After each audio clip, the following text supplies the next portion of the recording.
What's up guys, it's WoofWoofWolffe. Welcome back to Jedi of the Week. Your Jedi of the Week is Kit Fisto. All squadrons are in position, General Fisto. You may deploy when ready. Commencing deployment now. Dear, I'm terribly sorry about all this.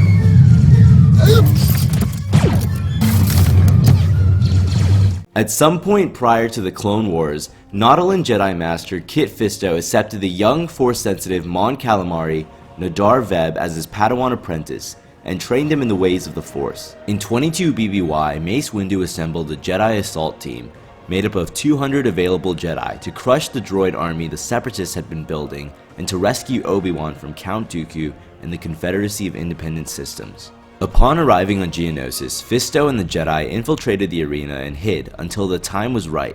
After Windu revealed himself to Count Dooku, the leader of the Separatists, they deployed their newfound droid army, and so the Jedi revealed themselves.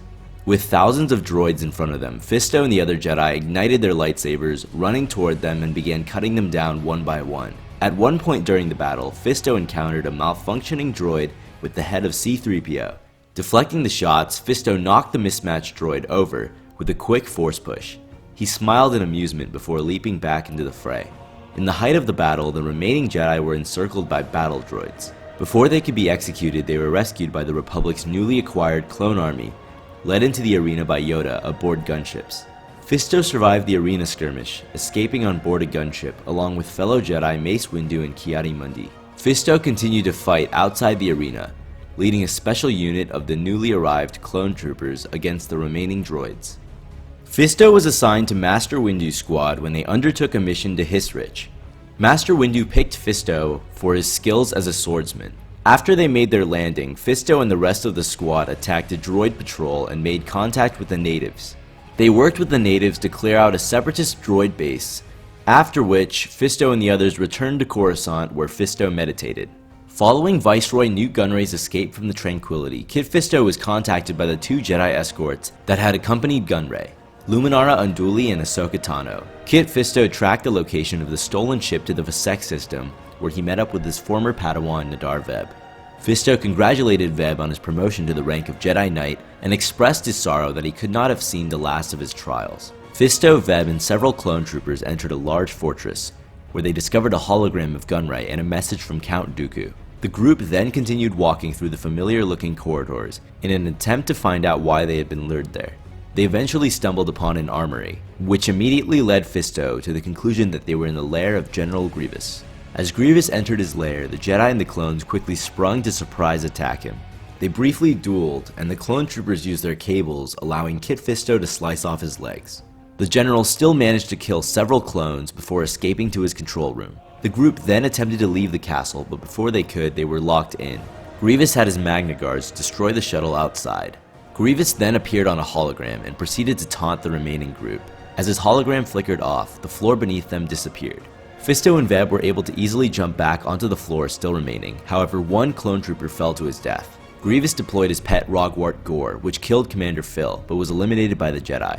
Fueled with anger and rage after the death of Phil, Veb vowed that he would take revenge for what Grievous had done. Master Fisto reminded him that it was not the Jedi way, and that he must always remember his teachings. The duo was eventually separated by Grievous's medical droid during an argument over whether or not to fight Grievous. Fisto made his way up to the control room, killed the medical droid, and through the security cameras he watched helplessly as Grievous mercilessly killed his old Padawan. Just as Fisto was about to board his starfighter, Grievous suddenly appeared, and the two engaged in a lightsaber duel. Clearly the better swordsman, Fisto was able to sever one of the cyborg's hands and reclaim Veb's lightsaber. He was then met with several of his Magna Guards. As Fisto was outnumbered, R6 flew the starfighter directly behind the Jedi Master, who delivered a signature little smile before leaping up and flying away. Upon arriving back on Coruscant, Fisto reported to Jedi Council members Yoda and Mace Windu on the events that had occurred. Serving punishment for disobeying orders from Master Skywalker on Felucia, Ahsoka Tano was given the task of becoming a guard for the Jedi Archives for a short time, under the wing of Jocasta Nu. They eventually reached the Holocron Vault where they witnessed Kit Fisto about to enter. Jocasta Nu greeted him, to which he smiled and then proceeded to unlock the door. Tano then asked if they could go inside, to which Nu told her that they could not, and that only members of the High Jedi Council had access, such as Master Fisto. Coincidentally, it was on this same day that the notorious bounty hunter Cad Bane, as well as the shape-shifting Cato Parasiti, were tasked with stealing a holocron from that very same vault. Bane's droid, Toto 360, accidentally revealed himself to a group of Jedi consisting of Kit Fisto, Aayla Secura, Mace Windu, and Yoda. The Jedi were all stunned until they realized that he had a bomb planted in him. Mace Windu swiftly and without hesitation force-pushed the droid back into the access hatch, where he exploded. Shortly after the Second Battle of Geonosis, Mace Windu's forces on the planet of Dantooine were in great need of medical supplies after withstanding an enemy attack. Ahsoka Tano and Barriss Offee were sent out to the Ord Cestus medical station, where Kit Fisto was stationed in order to obtain said supplies. After being on Geonosis, the clone unit accompanying them, Tango Company, became infested with Geonosian brainworms. Under the influence of worms, the clones became aggressive to any individual not infected, and were able to seize control of the entire ship. Offee and Tano were then forced to go into hiding. Tano contacted Master Fisto and explained that she did not want to dock with the medical station as long as the brainworms were still on board. Fisto sternly replied that she must bring the ship in. The ship eventually came out of hyperspace in front of the medical station. Kit Fisto immediately sent out tugs to help guide the ship into docking. He ordered the clones to warn the Hazard crew that he did not want anybody to board the ship until the worms had been contained. He told them to sound the alarms and prepare the sub-zero conduits. Once the temperature was below freezing point, Kit Fisto led a team to board the ship. He entered the control room to find a freezing Tano cuddled up to Offee. Sometime later, Ahsoka awoke in a medical bay aboard the station. She immediately asked Anakin, who was by her bedside, what the worms were, to which Fisto stormed in, explaining that they had the parasites analyzed, and that they were the same worms they had encountered on Geonosis. Master Fisto was also later present at the Jedi Temple when Jedi Master Eth Koth was captured. He, along with the other council members, agreed to send in help. The following year, Anakin Skywalker, Obi-Wan Kenobi, Ahsoka Tano, and various clones were dispatched to rescue Jedi Master Evan Peel and Captain Tarkin from a separatist prison known as the Citadel on the planet of Lola Sayu. During their escape, their ship was destroyed and the team was trapped. Plo Koon, Adi Gallia, Saesee Tiin, and Kit Fisto traveled with a Republic fleet to rescue them. The Jedi were initially having difficulties taking on the vast droid fighters. Under immense pressure from Master Plo Koon, Tin called for Kit Fisto and Adi Gallia to form up and managed to break through enemy lines. The trio then led Plo's gunship to the surface, where they picked up the surviving rescue team. They then cleared the way to the Jedi cruiser, destroying many droid fighters before eventually docking. The cruiser then jumped into hyperspace en route to Coruscant. Sometime later in the Clone Wars, the once peaceful underwater planet of Mon Cala was on the brink of civil war between the two species that had formerly lived on the planet together in harmony, the Mon Calamari and the Quarren. After the king of Mon Cala, Yas Kalina, was mysteriously murdered, his young and inexperienced son Lee Char was left alone to reunite his people. Master Kit Fisto was deployed alongside Padawan Ahsoka Tano with a battalion of clone scuba troopers under Commander Monk, to support Anakin Skywalker and Senator Padme Amidala. Due to being a Nautolan, a race from the aquatic planet of Gliansum, Fisto was able to swim through the deep sea with ease and shot down many battle droids and hostile Quarren alike. The Quarren were backed by Separatist Commander Rift Tamsin and launched a surprise attack on the Mon Calamari. Luckily, the Republic reinforcements had arrived in time. The group found themselves surrounded by Hydroid Medusas, which were gigantic cyborg jellyfish, immune to the Mon Calamari's close-quarter weapons. While Captain Akbar and the others retreated, Kit Fisto fought off the remaining cyborgs. He drove his mini-sub into one of them, causing it to explode, to which he grinned with a great sense of achievement. A short while after regrouping with the other Republic forces, Kit Fisto contacted Mace Windu and Yoda to inform them of the dire circumstances that they were in. Yoda mentioned clone reinforcements, but the transmission began to break up. With no idea whether reinforcements were to be sent or not, the group decided that they should travel to the surface and attempt to escape the planet. He looked up to see debris of the ship they had planned to use for their escape, sinking to the bottom of the ocean. The survivors then split up, with Kit Fisto, Tano, Lee Char, and the remaining clones going in one group, while Skywalker, Akbar, and Amidala went together in another. Later, hundreds of Gungan warriors arrived as reinforcements from the Jedi Council. Kit Fisto rejoiced and exclaimed that the tide of the battle had changed. All was going well until Rift Tamsin deployed the Separatist reinforcements. Within moments, several Trident assault ships entered the battle, which began to create whirlpools. Kit Fisto, Ahsoka Tano, and Lee Char were all suddenly sucked into it. Fisto engaged with Tamsin in hand-to-hand combat, throwing heavy punches both ways.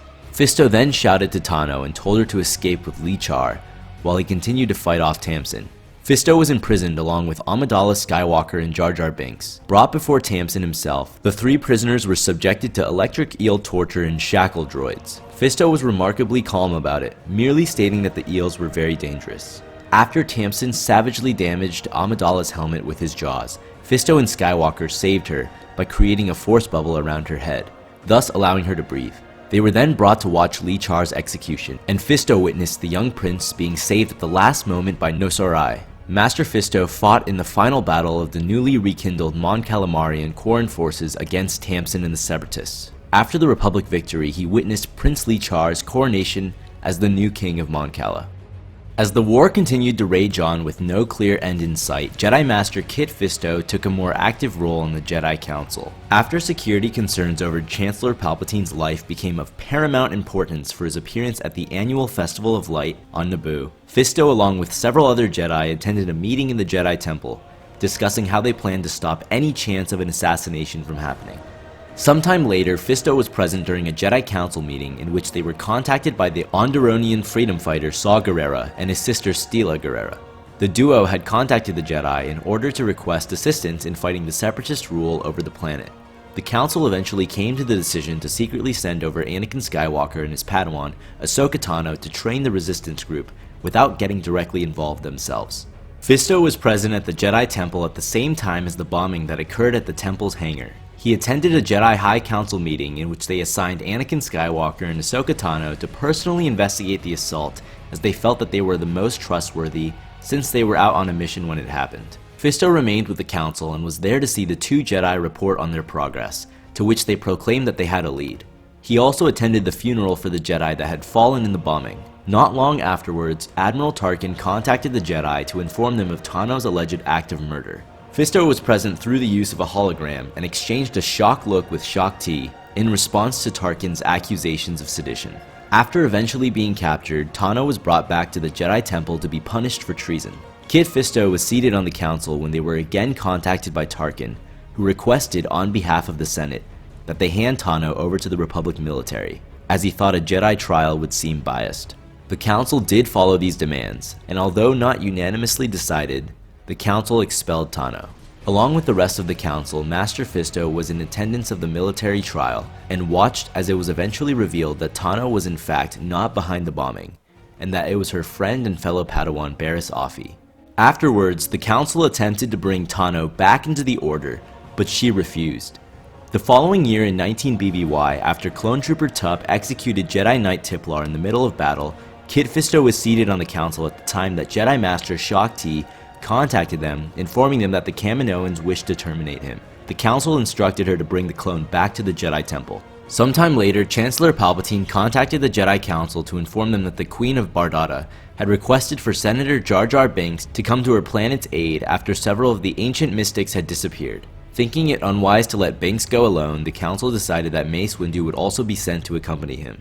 Later, Master Plo Koon was dispatched to investigate a distress call coming from the ship of the long-dead Jedi Master Sifo Dyas. Upon finishing his investigation, he contacted the Jedi Council. Plo Koon showed the Jedi his discovery of Sifo Dyas' lightsaber, which led the Council to start a discussion on the Jedi Master, who was so shrouded in mystery. Shortly after the Jedi Council's investigation on Sifo Dyas, the revered Jedi Master Yoda began hearing the voice of the also long-dead Jedi Qui-Gon Jinn. He called a Jedi Council meeting to see if other Jedi were able to hear it too. All Jedi present, including Kit Fisto, joined Yoda in the center of the room in meditation, which they carried on doing for an entire day. Unfortunately, none of the Jedi could hear any kind of voice. Baffled, Grand Master Yoda then traveled to the swamp planet of Dagobah in order to seek out the answers. Yoda ventured into a cave where he had a vision of a dark and twisted future for the Jedi. He envisioned Kit Fisto's death at the hands of a malevolent Darth Sidious, with him being stabbed through the chest. As the Clone Wars drew to a close, the Force and the Jedi Order itself began to grow more and more clouded by the dark side. Shortly after the Battle of Coruscant, Supreme Chancellor Palpatine revealed to Anakin Skywalker his true identity as a Sith Lord, prompting the young knight to inform Master Mace Windu. After they got word of General Grievous's death, Windu, aiming to imprison and sentence the newly revealed Sith Lord for his crimes, traveled to the Chancellor's office in order to arrest him. He was accompanied by Masters Fisto, Aegon Kolar, and Saesee Tiin. Confronting Palpatine in his office, the four Jedi ignited their lightsabers, while Windu demanded that the Chancellor come with them to be detained. In a surprise attack, Palpatine ignited his own Crimson Saber, leaping across the room and felling Kolar and Tiin quickly, catching both Fisto and Windu by surprise. Master Fisto managed to hold off the Sith for a few seconds before he was killed by a slice to the abdomen, as Master Yoda had foreseen. By the time Skywalker had arrived, Kolar, Tiin, and Fisto lay dead on the floor. Windu later became Palpatine's fourth victim, falling to his death through a window, after being betrayed by Skywalker and tortured with Force lightning. Thank you so much for watching. Next week is Sith of the Week, so be sure to nominate your Sith of choice in the comments below and don't forget to subscribe. This is WoofWoofWolffe, signing off, and as always, woof woof.